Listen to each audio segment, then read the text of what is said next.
नमस्कार। हम आज के वीडियो में न्याय के ऊपर ही चर्चा करेंगे।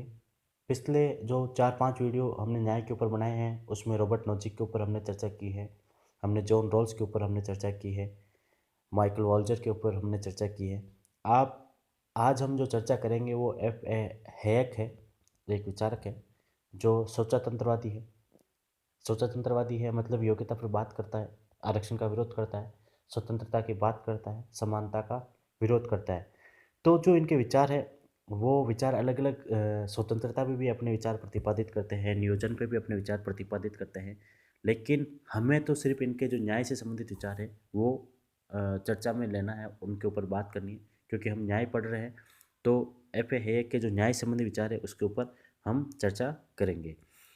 तो जो इनके न्याय से संबंधित जो सिद्धांत है, जो तीसरा पॉइंट आप देख रहे हो वीडियो में, उसके ऊपर हम चर्चा कर रहे हैं, सामाजिक न्याय संबंधी विचार।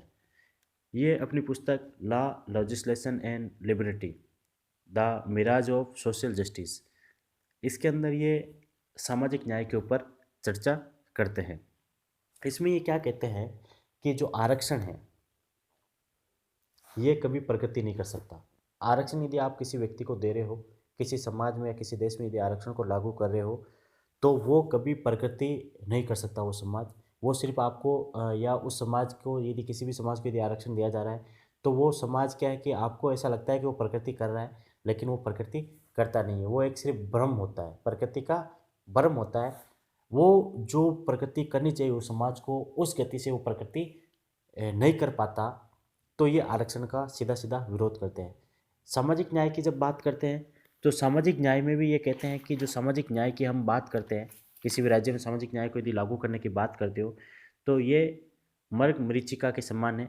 मतलब कि मृग-मरीचिका के समान है। आप समझते हो मृग-मरीचिका किसको कहते हैं? मरुस्थल से हो तो आप अच्छे से समझते हो कि मृग-मरीचिका क्या है। मृग-मरीचिका उसको कहते हैं कि जैसे रोड पे आप चलते हो, तो जब धूप ज़्यादा होती है, तो आपको दूर से ऐसा लगता है कि आगे पानी भरा हुआ है रोड के ऊपर, लेकिन नज़दीक जाते हो तो वो पानी नहीं होता।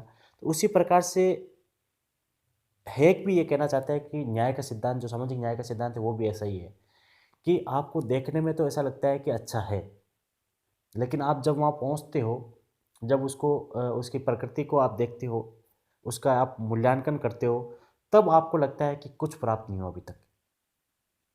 तो इसलिए ये सामाजिक जो न्याय का सिद्धांत है, जो सामाजिक न्याय की बात करते हैं, उसका ये विरोध करते हैं। अपनी पिता किताब के माध्यम से इन्होंने बताने की कोशिश की है कि ये मृग-मरीचिका के समान है, जो देखने पे तो आपको ऐसा लग रहा है कि पानी है रोड के ऊपर आगे, लेकिन जब आप वहाँ पहुँचते हो, तो पता चलता है आगे चला गया पानी।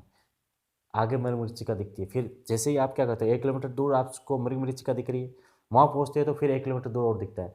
तो सामाजिक न्याय के सिद्धांत भी, जो सामाजिक न्याय के बारे में बात करते हैं, सामाजिक न्याय के सिद्धांत के बारे में बात करते हैं, वो भी हैक भी यही कहते हैं कि वो भी ऐसा ही है कि जब आप कहते हो कि आप उसका मूल्यांकन करते हो, तब ऐसा लगता है कि चलो और देखना पड़ेगा आगे, 1 साल बाद में मिलेगा। फिर 1 साल बाद देखते हो तो फिर सोचते हो यार 10 साल और लगेंगे अभी तक। फिर 10 साल बाद देखते हो तो फिर ऐसा लगता है 5-7 साल और लगेंगे। तो वो आपको मिलता नहीं है और आपको मृग-मरीचिका के अंदर हमेशा रखता है, आपको हमेशा भ्रम में रखता है। ऐसा एफ ए हैक कहते हैं। अब एफ ए हैक के अलावा जब न्याय का सिद्धांत हम आज कंप्लीट करेंगे, न्याय के ऊपर आज चर्चा हम कंप्लीट कर रहे हैं, तो कुछ और विचारक होते हैं, जो न्याय के बारे में अलग-अलग बात कहते हैं। उनके बारे में भी थोड़ी बहुत बात कर लेते हैं।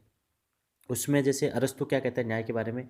एक जैसे समान व्यवहार करना, कि सभी के साथ एक जैसा समान व्यवहार करते हैं तो वो क्या है? न्याय है। ऐसा कौन कहता है? अरस्तू कहता है। जॉन रॉल्स के बारे में हमने चर्चा कर ली। तो जॉन रॉल्स का जो न्याय का सिद्धांत है, वो निष्पक्ष व्यवहार की बात करते हैं। बेंथम शुद्ध एकीकृत संतुष्टि की बात करते हैं। थ्रेसिमेक्स बलवानों के हित की बात करते हैं। थ्रेसिमेक्स कहते हैं कि न्याय क्या है? बलवानों का हित ही न्याय है, कि यदि बलवानों के हित में यदि आप कार्य कर रहे हो, तभी आपको न्याय मिल सकता है। क्यों? क्योंकि बलवान कि यदि आप बात नहीं सुनोगे तो वो न्यायप्रिय समाज बनने नहीं देंगे। तो बलवानों का हित ही न्याय है। यदि वो जैसा चाहते हैं, जैसे नियम बनाते हैं, उसको यदि आप लागू करते हो तो वो न्याय है। थ्रेसिमेक्स ऐसी बात करता है। संत अगस्टिन क्या कहते हैं? जिस राज्य में न्याय न हो, वह समुद्री लुटेरों के गिरोह जैसा है। यदि न्याय नहीं हो किसी भी राज्य में, जिस राज्य के अंदर यदि न्याय न्याय ही ना हो, तो कैसा है? समुद्री लुटेरों का जो गिरोह होता है, जो ग्रुप होता है, उसके समान है। और मार्क्सवादी जो होते हैं उनके न्याय का जो सिद्धांत होता है, जो न्याय की संकल्पना होती है, उनको उपचारी न्याय का सिद्धांत भी कहा जाता है, उपचारी न्याय भी कहा जाता है। ये न्याय से संबंधित कुछ बातें थी जिसके ऊपर हमने चर्चा की थी। पिछले 5-6 वीडियो में हम न्याय के ऊपर ही बातें कर रहे हैं। तो न्याय का हमने जितने भी विचारक हैं सबको तो पढ़ने की कोशिश नहीं की, लेकिन उनमें से जो कुछ महत्वपूर्ण विचारक हैं, जो समकालीन विचारक हैं, उनको हमने पढ़ने की कोशिश की है। वैसे न्याय के ऊपर अरस्तू भी बात करता है, न्याय के ऊपर प्लेटो भी बात करता है, न्याय के ऊपर आपके संत अगस्टिन भी बात करते हैं, मध्यकालीन भी करते हैं, जो आधुनिक विचारक है वो भी करते हैं। लेकिन हमने ज़्यादातर चर्चा की है वो कौन से विचारकों पे की है, समकालीन विचारकों के ऊपर की है कि वो न्याय के ऊपर क्या बात करते हैं। धन्यवाद, मिलते हैं अगले वीडियो में फिर।